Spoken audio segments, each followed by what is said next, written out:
The original Seventh Guest, which launched in April of 1993 and was one of the first video games to be released only on CD-ROM because it was too big to fit on a floppy disk, is definitely considered to be a bit of a cult classic. It's certainly not a household name like Mario or Sonic, and chances are the majority of those who play games today didn't play this FMV horror puzzle adventure for the CDI. But those who did play it will no doubt remember it fondly as a spooky experience packed with fantastic logic puzzles and wonderfully acted, if a little bit cheesy, live action sequences that push the brilliantly twisted story along. Now, I never actually played the original myself. Instead, I watched a friend's older brothers play it through in its entirety when I was probably 7 or 8 years old. At the time, I was blown away by it. I'd never seen anything like The Seventh Guest. It looked like a movie, but you could control the outcome and interact with the world around you. To me, video games didn't look like this. To me, this was too real, and some of the sequences terrified the life out of me. To be honest, I was probably a little bit too young to be watching it, and frankly, its influence on me likely has a lot to do with why I love horror movies, games, and spooky pop culture as much as I do now. To many, The Seventh Guest is a point-and-click puzzle classic, but I never in a million years expected it to receive a full-fledged remake, let alone a complete VR overhaul with faithfully recreated locations, modern-day 3D FMV elements, and a level of love and attention to detail that only fans of the original could pull off. Yet, here we are. 30 years after the release of the original, The Seventh Guest is back and available on PCVR, PSVR 2 and standalone Quest platforms, completely rebuilt by Vertigo Games and ready to test VR players' puzzling prowess with a series of intricate logic puzzles that will delight and frustrate in equal measure. The Seventh Guest VR is an expertly crafted VR game that mostly gets everything right. From pacing to visuals, difficulty to interactions, there is a lot to love here, and VR players looking for the perfect game to play this Halloween won't go far wrong with this puzzle-filled adventure. The Seventh Guest VR took me just under 5 hours to beat in my first playthrough, and I was thoroughly captivated by it for 90% of that runtime. All the gameplay shown in this review will steer clear of late game story spoilers and of course puzzle solutions, as the joy in this experience really does stem from watching the story unfold and conquering these deviously crafted puzzles. The gameplay you'll be seeing was all captured natively on Quest 3, where I played the entire game, and this review will be broken down into 5 sections, starting with visuals. From the moment you step foot into the Stauff Manor, you'll be mesmerised by all the little details that Vertigo have packed into this game. By using your trusty lantern, which reveals hidden objects and solves many of the game's fantastic puzzles, you'll notice that the environment around you shifts and changes as the light touches it. Dirty carpets might look new again, dead flowers come back to life, cobwebs disappear, and most importantly, paintings shift from one image to something far more disturbing. Now, the paintings in particular kept me entertained for so much of my playtime. Every time I entered a new room or location, I first sought out the images on the walls and started shining my lantern on them to see what kind of transformation would take place. It's a simple detail, but it's implemented beautifully and seamlessly. The lantern mechanic and the shifting environment of the Stauff Manor reminded me at times of Silent Hill. It's like seeing the real world and nightmare world both at the same time by simply shining your lantern around. It's super effective and looked great throughout. It's these little details littered throughout the Seventh Guest VR that make this manor feel like a real location, like something tangible and connected. It's also just a fantastic looking game on standalone VR hardware. The lighting, textures, and live action FMV characters all look beautiful. It's certainly not a realistic looking game as it opts for a stylized visual aesthetic, but it's one that looks truly impressive at all times. It also ran incredibly well throughout, which shouldn't be surprising to anyone who's played any of Vertigo's previous VR titles. It's optimized incredibly well, and I didn't encounter any bugs, slowdown, frame drops, or wonky visual issues during my playthrough. It's also worth noting at this point that although The Seventh Guest is technically a horror game set in a spooky manor house, it isn't a scary game. At least I didn't find it to be scary at all. I'd say it's more macabre than anything else, and the blood does start to flow in the final act, but there's nothing shocking, gory, or jump scary here. It's a great looking game with loads of spooky atmospheric details, but I'd be comfortable recommending it to those who don't typically like horror games. It would be kind of crazy for me to review The Seventh Guest VR and not talk about the FMV live action sequences that have been blended beautifully with this VR world. It's unlike anything I've seen before in a VR game, and I honestly hope we get more games that use this kind of tech, even if it's just to reinvent and reimagine more long-lost FMV point-and-click adventures.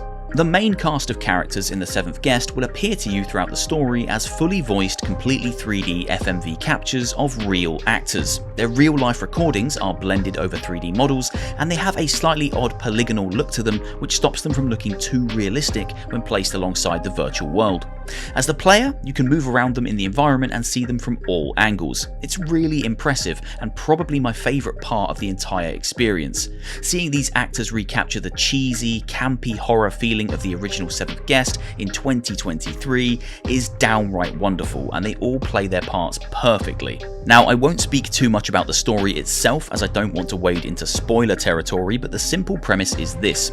6 different guests have been invited to a secretive and mysterious toy maker's manor house. Each guest has a series of puzzles or traps laid out for them, and each has their own motivations for wanting to solve the mysteries of the manor and ultimately to meet the toy maker Stauf himself. However, a 7th guest also arrived at the manor, a young boy who sneaks in just after all the guests arrive. As the silent protagonist, you get to watch the whole thing play out as you solve puzzles and clear rooms of the manor house. It's the closest thing to being part of a movie, or probably more accurately a daytime TV soap, that I've ever experienced in VR, and it's just the right amount of cheesy brilliance to keep you entertained until the credits roll. The puzzles are of course the absolute star of the show in the 7th Guest VR.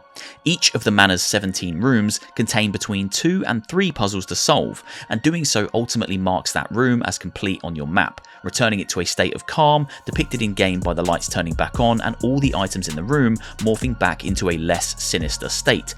Rooms are unlocked a few at a time, so you can approach the puzzles in whatever order you see fit. If you're struggling with one particular room, you can always venture back out into the manor to tackle one of the other unlocked rooms and the puzzles within.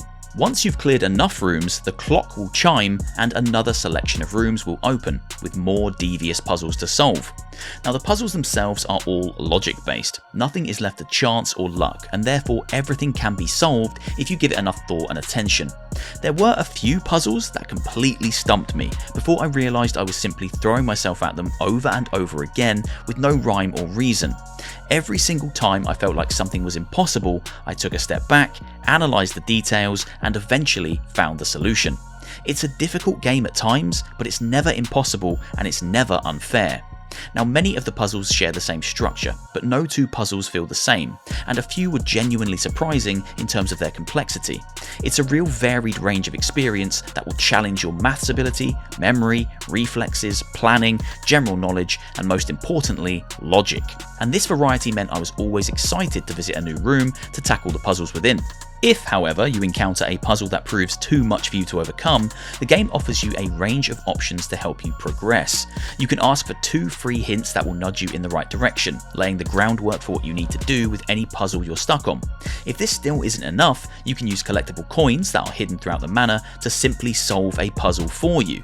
It's expensive to do this and means you'll need to scour the environment to find the tokens, but it's a great get out of jail free card for anyone enjoying the game but struggling with a particularly tricky puzzle.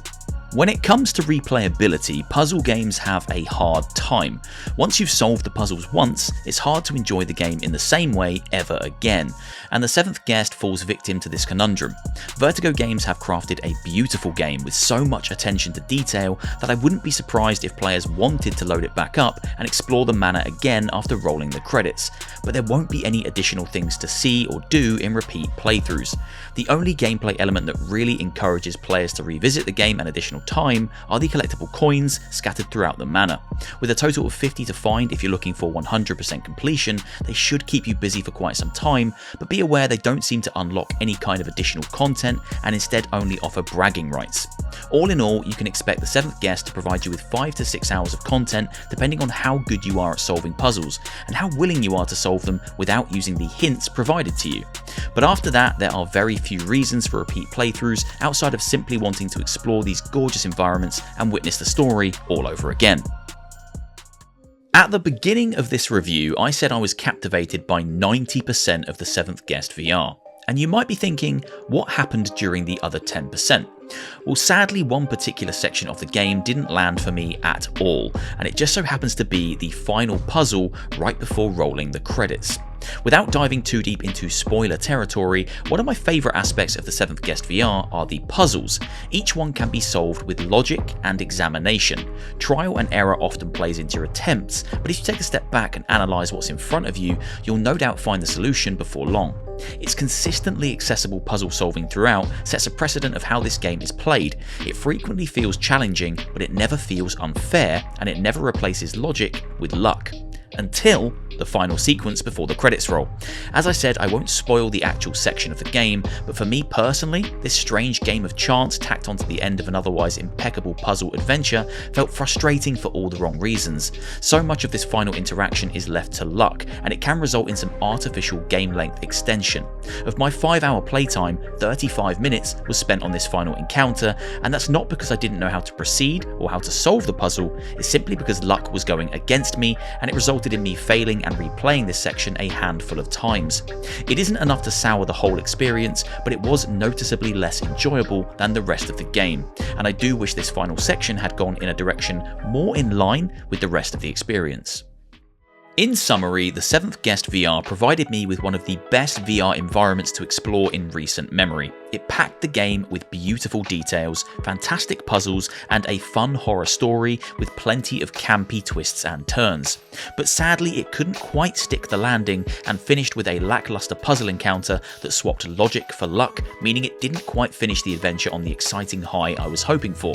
However, despite this late game stumble and a lack of any meaningful replayability, it's still a solid recommendation from me for those looking for a spooky puzzle adventure this Halloween that doesn't rely on jump scares or gore, which means it's tame enough for those who normally shy away from horror games. If you're a fan of the original game, then you'll no doubt be blown away by how lovingly crafted this new VR reimagining is.